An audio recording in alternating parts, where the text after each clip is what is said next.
This is Joe Root smiling. Behind him is Scott Boland, who has just delivered a ball that has run along the ground to the stumps. Some deliveries in this match did keep low, and this seemed closer to the ground than the others though, and more importantly, it was the first real one that was on the stumps. This is the last knot. My dad told me to say this. Remember that coming into this test, Root had been dismissed, caught behind the wicket every time.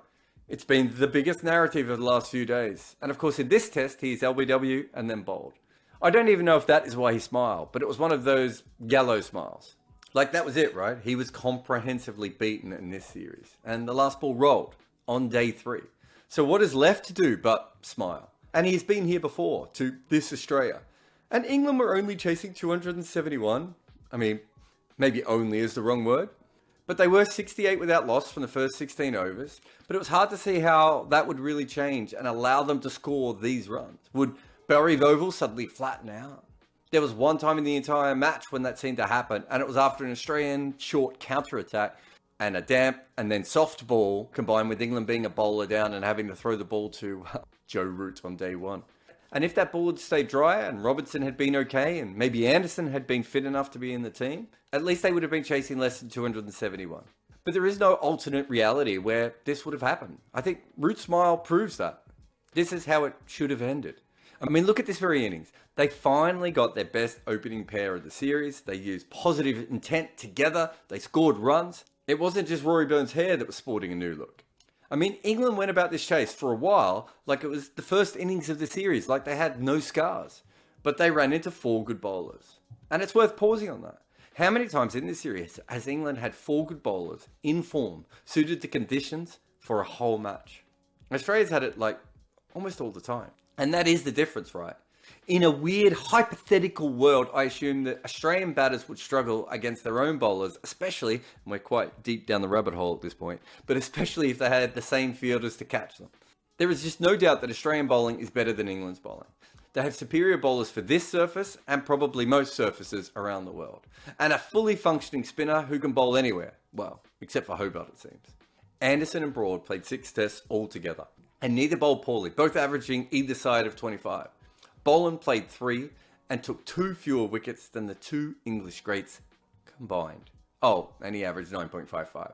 Based on Australia's depth chart at the start of the series, Boland is the 6th choice seamer, although he's probably a little bit higher now. And Australia's batting is better than England's as well. Smith might be running a bit faulty, Labuschagne does get dropped a lot, and Warner struggles with Broad and away from home. But England would kill for any of those problems in their batters right now. Put it this way, Usman Khawaja was, according to the Australian selectors, the 6th best batter coming into this series. And he doubled England's century count in one match. Who even is England's 5th best batter? If Root and Stokes are 1 and 2, who is 3rd? I don't know, one of Buttler or Bairstow? So that leaves Burns, Pope and Crawley to fight out for 5th best. As for the fielding, while it evened out a little for England towards the end of the series, they still just aren't anywhere near the fielding side that Australia are. They didn't turn up with a Slip Scoredin they could trust, and they will leave with that same Slip Scoredin. So that means that Australia outbowled, batted, and fielded England. And on paper, that is more or less how it looked coming in. And we haven't even really got to the lowlights yet. Yes, Broad could trouble Warner. Probably more so in the right circumstances, but he certainly has it within him. It was a good matchup for England, and Broad got Warner twice in this series, from only 67 balls. But, and I cannot stress this enough, it only works if you play Broad. The real problem lies in the fact that England's idea to rest and rotate Anderson, Broad and Robertson was smart when Jofra Archer was the fulcrum of the attack. But he never turned up because he was injured. So then to go from that to starting with only one of those bowlers, the least experienced one at the Gabba, was never going to work. What did work, I think, was their plans to Labuschagne. They kept getting him to edge. It's just that they kept dropping the edges. There's no doubt that he's a quality player. And through many different reasons, he's had a nice ride since coming back into the team. But a few early catches here could really have tested him. In fact, any catch at one point. And what of Smith? Their plan was to bowl short and fast at him. But because of injury and selection, they ended up with only 1 quick in their team. The thing is, that actual plan worked. It's just that only Mark Wood was there to execute it. Except when he wasn't, because of course, no England bowler was going to play all the tests. But Smith still really failed. But the 2 times he got away, he was a centerpiece of a 400 run total. which isn't huge, but gee whiz, to England, that's Everest right now. So, in all, their plans to Australia's best 3 batters more or less worked. It's just that they either found other ways to unravel them, or it didn't matter. But that wasn't the worst part. The real damage here was inflicted by Travis Head and Usman Khawaja. Imagine keeping Smith, Warner and Labuschagne to averages under 45 only to allow Head and Khawaja to score so many runs. These are not unknown gems, they're international replacement level players that England has seen a lot of. There is plenty of video of them batting available to England, and there's now a lot more video of them batting available to the next team who bowls to them. We haven't even talked about Harris yet. He was dropped while averaging 29 in this series. That's almost an MBE for an English player on this tour. But here's my favourite one. England ensured that Smith, Labuschagne and Warner averaged 35.5. Yay! They allowed Head, Khawaja, Green, Carey and Harris to average 38.7. Oh no. And Carey only averaged 20. And we haven't even got to England's batting yet. And this does seem unfair, as I've pointed out pretty much since 2012 until now, that this team has been on an incredible slide with the bat. Even in an era when batting was far easier. Their only upgrade over the last few years is root for Peterson. They have never got close to replacing Strauss, Cook, Trott, Bell and Price. In fact, they would shag an apple pie right now to get Paul Collingwood in this team. Their batting was so bad that they had to open with 2 guys who both averaged 31 in first-class cricket. And opening the bowling for Australia was Pat Cummins with a bowling average of 21. What did England actually expect of the Hamid-Crawley pairing? By not being hurt, they probably did better than anyone could have ever imagined. And Murray Burns is still probably their best opener, all things considered. And how did he celebrate his comeback? With a run out, and then by leaving the ball off the middle of his bat onto his stumps.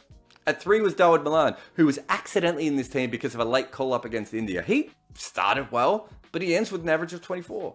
If this series was another 5 matches long, what would you realistically expect him to average in those? 20? 15? Maybe less? His angled bat to back of the length balls outside off stump is how to sexually arouse an Australian seam bowler. Stokes' batting only turned up for 1 test, and that was the easiest batting surface as it transpired. He had physical and mental injuries coming into the series, he played hurt while he was here, and when the seamers weren't hunting him, he was up against Nathan Lyon, who has dismissed him the 2nd most times in test. Johnny Bairstow struggled in Melbourne before making 100 in Sydney and looked pretty good in the 2nd innings as well. There is a whole Buttler fly effect to why he wasn't in this series from the start.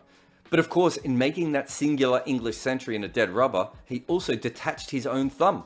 It probably wasn't worth it. Buttler also missed the last test. He started this series by dropping catches in between taking blinders. But he never passed 39 with the bat, but we must remember that stoic 26 at Adelaide that almost got England the draw. Until he